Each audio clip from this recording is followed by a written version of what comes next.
இந்த நபர் கீழான நிலைமையிலிருந்து எப்படி விடுதலை ஆகிறாருன்னு சொல்லி பார்ப்போம். மார்க்கு 5ஆம் அதிகாரம் 3ஆம் வசனம் 5ஆம் வசனம்.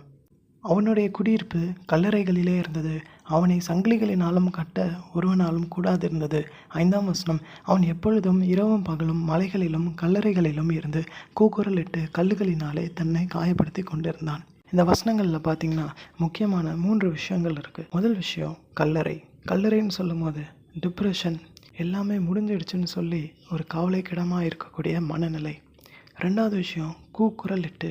நிறைய பேர் அவங்க கவலையை அவங்களுக்குள்ளே திரும்ப திரும்ப சொல்லிக்குவாங்க. என்ன செய்து வெளியே வரலான்னு சொல்லி யோசிக்காமல் இருப்பாங்க. மூன்றாவது காயப்படுத்தி கொள்ளுதல். நிறைய பேர் அவங்க அறியாமையினாலே அவங்கள காயப்படுத்தி கொள்வாங்க. இல்லைனா ஏதாவது ஒரு தவறு செய்திருந்தா தவறு செய்துட்டோமேன்னு சொல்லி அதையே யோசித்து அவங்கள காயப்படுத்தி கொள்வாங்க. திருத்தி அடுத்த லெவலுக்கு போகணும்னு அவங்க யோசிக்க மாட்டாங்க. இப்படி தான் நம்மளை சுற்றி அநேகர் இருப்பாங்க. அவங்க எல்லாருக்குமே நம்ம ஒரு இயேசுவின் மாதிரியாக இருக்கணும். அவங்களுடைய காரியங்களுக்கு தீர்வுகளை கொடுக்கணும். அவங்களுக்காக நம்ம ஜெபம் பண்ணணும். அவங்க அந்த டிப்ரெஷனை விட்டு வெளியே வர வரைக்கும் நம்மளால் முடிந்த உதவிகளை அவங்களுக்கு செய்யணும். அப்போ தான் அவங்க புத்தி தெளிந்தவர்களாக விடுதலையாவாங்க. கண்டிப்பாக கர்த்தர் இந்த ஒரு அருமையான ஊழியத்தை கனம் பண்ணி உங்களையும் உங்களுடைய சந்ததிகளையும் ஆசீர்வதிப்பார்.